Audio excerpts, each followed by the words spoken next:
Coast Guard made a mayday call to all ships that were in the area. This is just off the coast of Hull. This was at about 10 o'clock this morning, and this was the call, we believe, that the Coast Guard made to ships in the area. So Long has collided with tanker Stena Immaculate in the outer anchorage. Both vessels are abandoning. Vessels who have firefighting equipment or who can assist with search and rescue, contact Humber Coast Guard on channel 16. Vessel Stena Immaculate is carrying Jet A1 fuel, which is on fire and in the water. Request vessels remain at a safe distance. So that is the call made by the HM Coast Guard off the coast of Hull. So to the major rescue operation underway after an oil tanker and a cargo vessel collided off the coast of East Yorkshire at around about 10 o'clock this morning. Alex Dibble is Times Radio's Deputy Head of News, and he's got the very latest for us, Alex. We do know, in fact, the BBC is just reporting that 32 people have been brought ashore in a rescue operation. We don't know what state they're in, but obviously you've got to hope for the best. Well, the indications are emerging at the moment from Stena Bulk, which is a company that jointly own the Stena Immaculate, the oil tanker involved in this collision. The indications emerging from them are that all of the crew on the Stena Immaculate are accounted for and safe. We don't know exactly how many that is, but that all of them are accounted for and safe. Earlier, we had this update from the port of Grimsby East, the boss of the port of Grimsby East, who said that 32 casualties, as you just mentioned, had been brought to shore. But because we don't know exactly how many crew were on each ship, we don't know whether there are any unaccounted for at this stage. But what we do seem to know now, which is that all of those on the Stena Immaculate are accounted for and have been brought to shore. Right, really early days. And I have to say, if you go online, there's all sorts of feverish speculation about what might have happened here. So what do we know for certain? Little.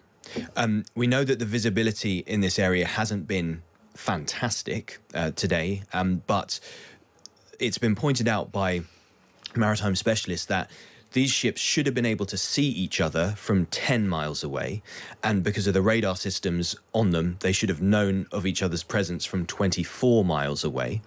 And so there are understandably huge questions that are now unanswered about how this collision took place. From the vessel tracking software and websites that you can use, it appears that So Long, which is the Portuguese-flagged container ship, was travelling in a straight line and doesn't really deviate prior to the collision with the Stena Immaculate. The Stena Immaculate was at anchor, so couldn't really move.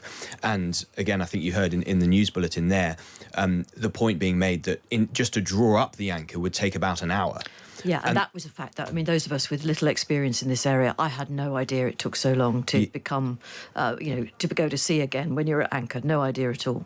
No, and so all of us are trying to work out the answers to these questions. We're in contact. We're trying to contact the owners of the ships. We're waiting to hear response. But yes, at the moment, it appears that one could not have done much to avoid this collision.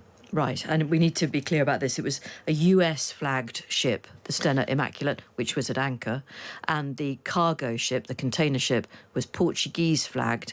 It was at sea and collided with the American-flagged vessel. Indeed. The indication at this stage is that the Stena Immaculate, we know it was a tanker, could have been carrying Jet A1 fuel.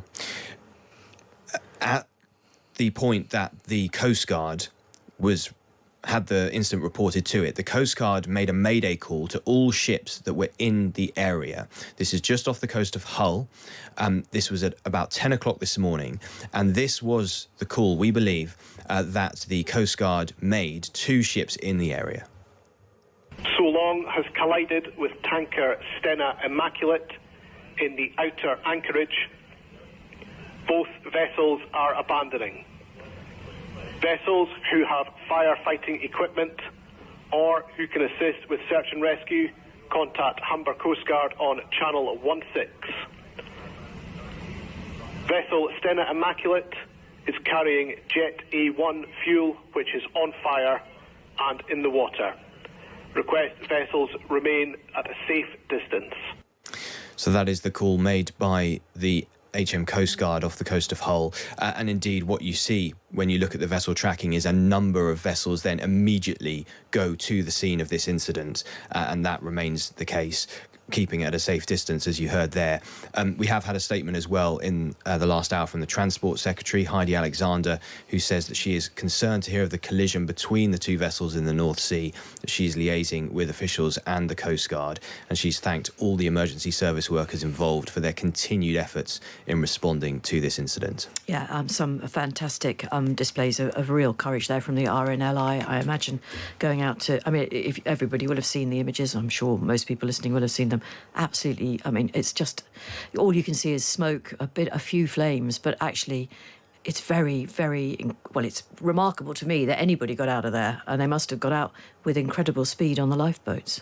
Yes, and we had reports earlier that people had been abandoning the vessels, and that was what led to a huge amount of concern as to their welfare. So it appears, at least, some good news that the crew of the Stena Immaculate have been brought to shore and are safe. Yeah, well, that is good news. And obviously we will keep you informed as and when more information is available this afternoon. Alex Dibble, Times Radio's Deputy Head of News. Thank you, Alex.